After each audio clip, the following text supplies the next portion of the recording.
year I've been buried under a pile of strippers and beer doing important research. I just want you to know that I miss you. But don't worry, my aim is improving. In this development blog, we're going to talk about the ancient art of archery, the skill of using bow and arrows invented by cowards who didn't have the balls to face their enemies in direct combat. First, let's cover the bows that you may encounter in the game. The first one is the improvised bow, or the long bow, which is fully flat when unstrung. It's also the largest, and due to its profile, it's less prone to string torque. This handsome snack of a man is holding a recurve. When unstrung, it curves away from the archer. It's noisier than the longbow because the string and limbs are in direct contact. However, the curved limbs make it smaller and more powerful than a longbow of the same size. The last one is a modern compound bow. It's a modern version of the traditional bow. Compounds use a pulley system that takes the strain off the bow and provides slack for the archer, making it easier to shoot with accuracy. The part of the bow that you hold onto is called the riser. In this case, both recurve and compound bows have center shot risers that allow the arrow to be fully aligned with the string. True center shot allows the center of the arrow to be launched through the center line of the bow. The arrow on the improvised bow is offset to the side, measuring from the center line of the bow. This means that when the arrow leaves the bow, it has to go around the riser, which brings us to something that's called the archer's paradox. A paradox is a phenomenon involving two or more things with contradictory nature. For example, like how our buddy Errol here managed to squeeze into his lovely tights. When you look at it from above, you can see that the target, the bow, and the string are lined up perfectly, while the arrow is pointing in a slightly different direction.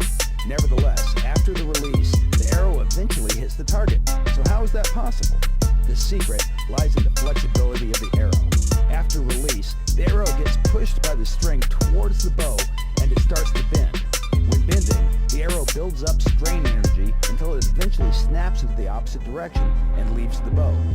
This means that the arrow is actually bending around the bow during its travel toward the target. So the archer's paradox is the phenomenon where you have a bow between the arrow and the target, but the arrow still manages to get around the bow and hit the target precisely. If you examine the arrow's flight, you'll see that it wiggles in the air like a big pink dildo. It literally flexes in both directions and spins during the whole flight path towards the target. How much the arrow will flex in the air is determined by its spine.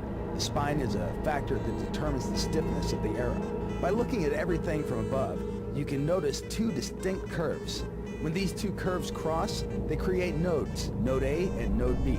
By connecting these two nodes, you'll get the direction that the arrow flies.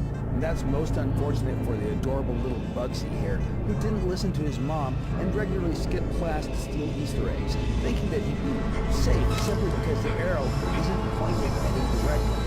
In the development blog video, we'll cover 4 different skill sets: stealth, camouflage, awareness, and tactics. These skills dynamically change depending on external influences or choices you make with your character during game time.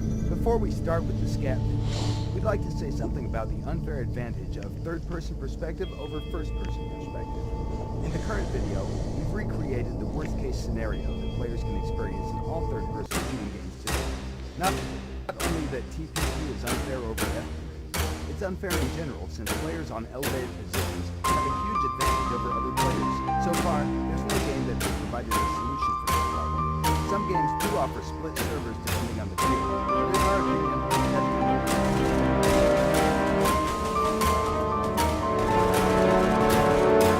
so, what exactly make things better? SCUM experience projection. No matter which not really the same. This means that when it's behind the ball, that's the risk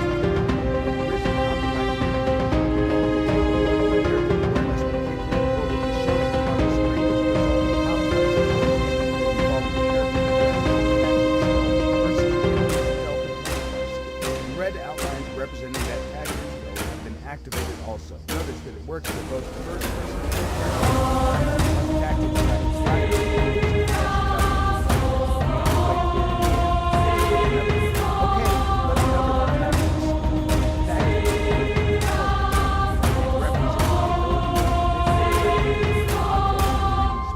Imagine you're looking through the window and notice a car slowing down at the crossroads with